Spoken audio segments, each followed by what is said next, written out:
Wildlife safaris promise something most people will never find anywhere else: the chance to move through a landscape where the animals have no interest in human schedules or human rules. Every year, millions of tourists board open vehicles, hire guides, and drive into terrain that belongs entirely to something else. Most of them come home with photographs. Some do not come home at all. The animals in these stories weren't acting out of malice. They were doing what wild animals do. What made each of these deaths so difficult to accept wasn't just the violence of it. It was how close safety had been. A closed window, a rule followed, a guide who stayed. In every case, something small went wrong at exactly the wrong moment, and the wilderness filled the gap without hesitation. Here are the 5 most disturbing deaths during wildlife safaris.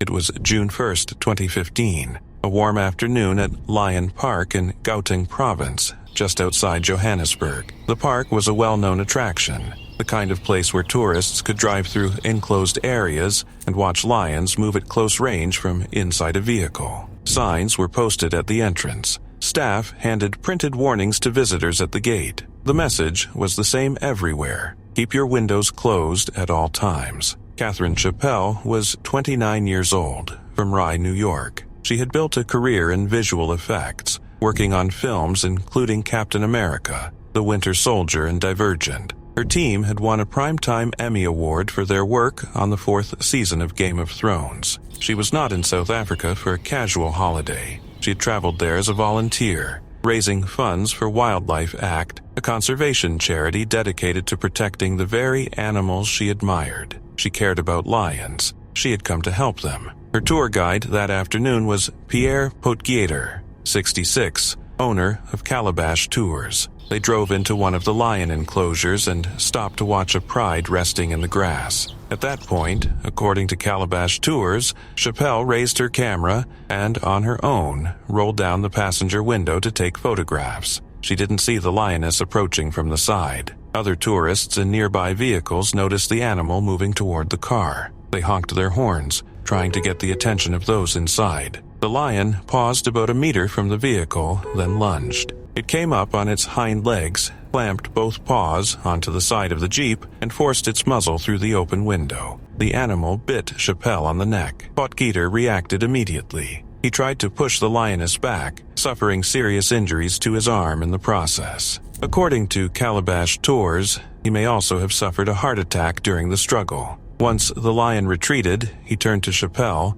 who was bleeding heavily, and pressed his hands against the wound to slow it. He called for help. A park employee arrived but refused to drive them to a medical facility and left. Potgieter stayed with Chappell, applying pressure, waiting. An ambulance came, but not in time. Catherine Chappell was gone before the paramedics could reach her. The park's assistant operations manager later confirmed that opening windows inside the lion enclosures was absolutely forbidden. The warning slip handed out at the gate was found sitting on the passenger seat of the vehicle after the attack. The lioness was not euthanized. She was moved to a second property while park officials conducted their investigation. What made the loss particularly heavy was the contradiction at the center of it. Chappell had traveled to South Africa because she believed in protecting these animals. She had given her time and her money to that cause, and she was gone because for one moment she wanted a better photograph of the animals she loved. There's a particular weight to that kind of irony, not the cruel, theatrical kind that makes for easy storytelling, just the quiet, terrible kind that doesn't resolve itself. She understood the value of lions in a way most tourists never would. She came closer than she should have, for a reason that made sense to her in that moment. And the lion responded the only way a lion knows how. The window should have stayed closed. It didn't, and that was the only thing that needed to go wrong. Kruger National Park covers roughly 7,700 square miles of savanna in northeastern South Africa, stretching east toward the border with Mozambique. It is one of the largest game reserves on the continent, home to lions, leopards, rhinos, buffalo, and one of Africa's biggest elephant populations. The rules inside Kruger are simple and strictly enforced. Visitors stay in their vehicles at all times, except in fenced camps and designated picnic areas. The boundary between human and wild is not a suggestion. It is the entire basis on which the park operates. On January 25, 2025, a family was visiting the park near Mail Lane Gate, close to the Crocodile River in the south of the reserve. They had parked near the reception area, as visitors often do. At some point, children from the group ran past a bridge and into the bush beyond it. An elephant from a nearby herd saw them and charged. Sheikh Adam Shabir Ahmed was 59 years old. When he saw the elephant moving toward the children, he didn't hesitate. He ran toward them. He placed himself between the animal and the group it was pursuing. The elephant turned on him. It chased him across the ground and trampled him. He was gone by the time anyone could reach him. Sand Parks, the South African National Parks Agency, confirmed his death in a statement issued on January 27, 2025. The agency noted that the elephant responsible could not be identified from the larger herd present at the time. The animals moved away, while people on the ground tried to save Ahmed's life. Sand Parks asked the public not to post images of the incident on social media and urged people to wait for police to release their final report before drawing conclusions. The eyewitness accounts were consistent. The children had crossed past the bridge into an area they shouldn't have reached. The elephant charged toward them. Ahmed rushed in. Most people carry some abstract understanding that elephants are large. What that abstraction doesn't prepare you for is the speed. Despite their size, elephants can cover open ground faster than most people can process what they're seeing. What looks like a slow, lumbering animal from the window of a vehicle becomes something entirely different at full charge across open terrain, closing distance in seconds, with nothing between it and whatever it's running toward. Ahmed almost certainly understood what he was running into. He had parked at a game reserve. He was inside one of the most famous wildlife parks in the world. He knew, on some level, what shared that ground with him. He ran anyway, because the children were already in the animal's path, and there was no time left for any other calculation. The elephant made no distinction between the man who had followed the rules and the children who hadn't. It responded to what was in front of it. Kruger has recorded multiple fatal animal attacks over the years, most of them connected to moments when the physical boundary between visitor and wilderness was crossed, whether deliberately or accidentally. The rules exist because those moments tend to end the same way. The park is not a zoo. The animals inside it are not managed in the way zoo animals are. The margin for error is narrow, and it applies equally to everyone standing on the wrong side of it. What separates this case from most of the others in Kruger's record is that Ahmed didn't cross that boundary by accident or by choice. He crossed it because someone else already had, and the consequences were already in motion. He moved toward a charging elephant to pull children away from it. The elephant trampled him. He didn't survive, and the children did.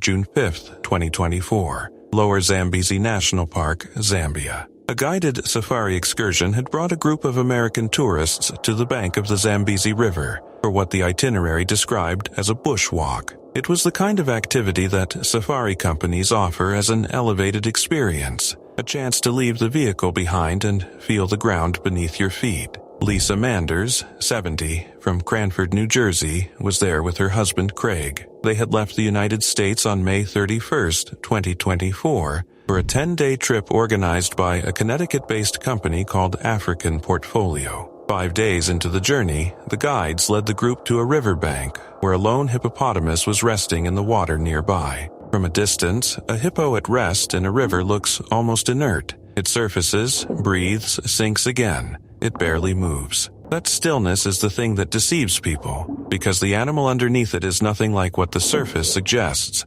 Adult males typically weigh over 3,000 pounds. They can reach speeds above 20 miles per hour on land, which is faster than most people can sprint at full effort. They are deeply territorial, and a lone hippo separated from a herd carries a particular unpredictability that experienced guides treat with serious caution. The guides at Lower Zambezi that afternoon did not stay to exercise that caution. According to the lawsuit that Craig Manders later filed in Stamford Superior Court, the guides who had led the group to the riverbank, including at least one carrying a rifle, left the area. They walked away, leaving the tourists standing on the bank with nothing between them and the animal in the water. The hippo lifted its head. It came out of the river without warning and moved toward the group. Lisa Manders tried to run. The animal caught her. It grabbed her in its jaws, lifted her off the ground, and crushed her. She suffered catastrophic injuries and was gone shortly after. Her husband was standing there when it happened.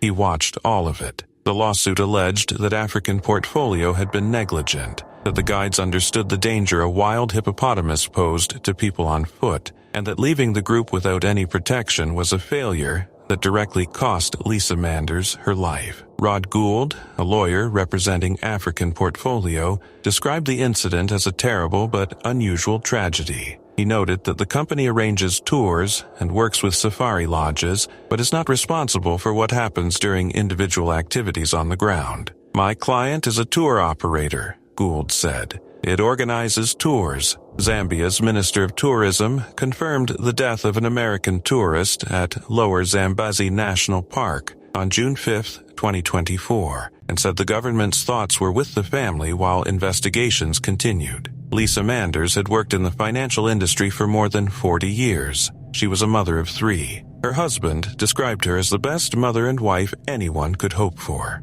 She had traveled to one of the most remote places on Earth because she wanted to see something extraordinary, and she trusted the people hired to keep her safe while she did. Craig Manders said in a statement released by his attorneys, "Had we understood the dangers posed by the hippopotamus, we never would have agreed to be in such close contact while on foot." That sentence carries the full weight of what happened. The danger wasn't hidden by the wilderness. It was sitting in plain sight in that river, and the people paid to manage it left without a word. They walked away. The hippo did not.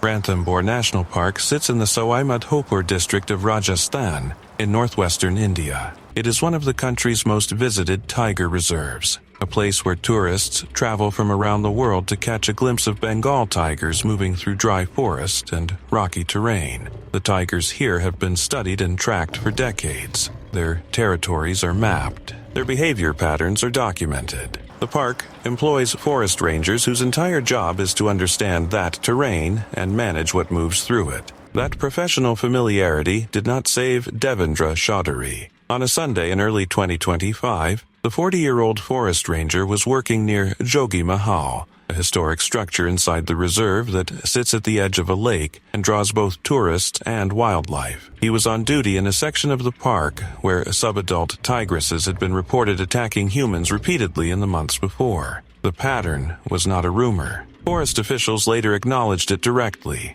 A subadult tiger attacked him. It grabbed him by the neck and dragged him into the forest. Other rangers responded as quickly as they could. By the time they reached Chaudhary and transported him to the district hospital, doctors declared him dead. The Times of India reported that his death was the second fatal tiger attack inside Ranthambore within a single month. Weeks earlier, a 7-year-old child had been killed by a young tigress in the same reserve. Forest officials confirmed that subadult tigresses near Jogi Mahal had attacked humans on multiple occasions in the preceding period, and that the department had not taken concrete steps to address it. Chaudhary had joined the forest department 8 years earlier, stepping into the role after his father, who had also served as a forester. He had recently been promoted to the rank of ranger. He left behind a wife and a 1.5-year-old son. What sets this case apart from most safari deaths is the nature of who was lost. In the cases before this one,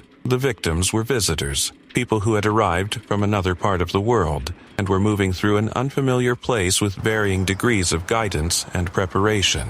Chaudhary was neither inexperienced nor unfamiliar. He had spent 8 years in that specific environment. He knew Ranthambore's forest the way most people know the street they grew up on. He understood what a subadult tiger was capable of, because that knowledge was part of the job he showed up to do every day. He was still gone in an instant. There is a sobering lesson embedded in that fact, one that doesn't come from recklessness or ignorance. Expertise narrows risk. It doesn't eliminate it. A ranger with 8 years of experience inside a tiger reserve is orders of magnitude safer than an untrained visitor who wanders off a path. But that gap closes fast when a known threat has been left unaddressed in the specific area where you're working. The department's own admission confirmed that the tigresses near Jogi Mahale had established a pattern of aggression toward humans. That pattern had already produced a fatality that month. Shodari walked into a zone where the threat was documented,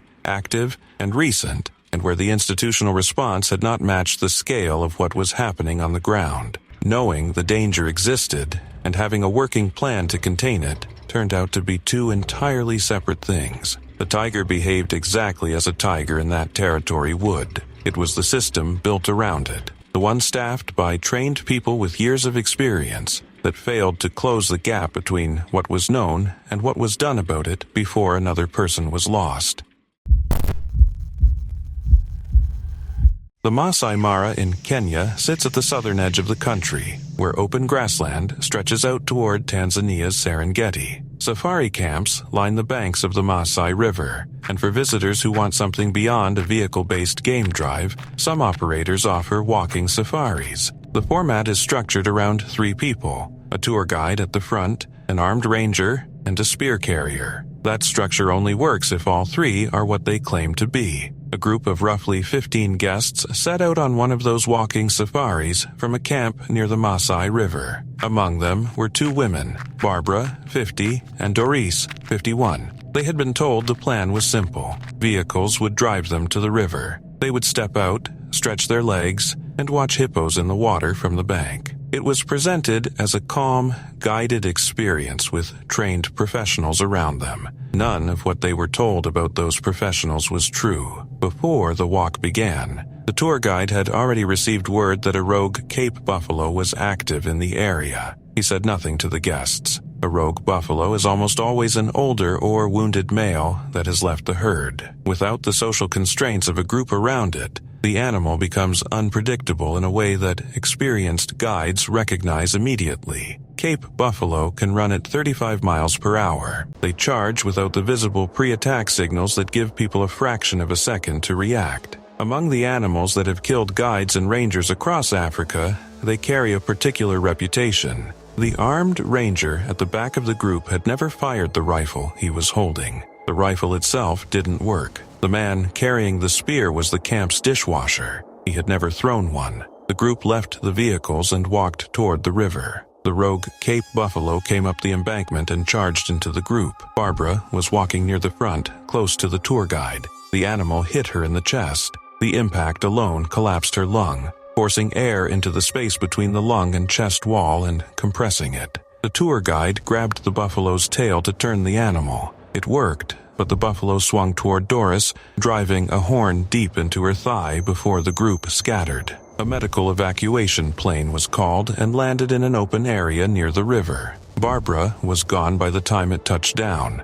Doris was airlifted to Nairobi and treated for her wounds. The legal case that followed was handled in San Francisco Superior Court, where the safari had originally been booked. Depositions were taken in Nairobi under the supervision of an administrative law judge, and the proceedings drew daily coverage in local newspapers. The admissions were direct. The guide confirmed he had been warned about the buffalo and said nothing. The ranger admitted he had never fired the rifle and that it was inoperable. The spear carrier confirmed he had no training. The releases the guests had signed before the walk were found legally insufficient to protect the tour operator from liability. A confidential settlement was reached. What made this case different from a freak encounter with a wild animal was the distance between what the guests were told and what was actually true. The wildlife was not the failure here. A rogue Cape buffalo behaves exactly the way a rogue Cape buffalo is known to behave. That knowledge was already in the hands of the people running the walk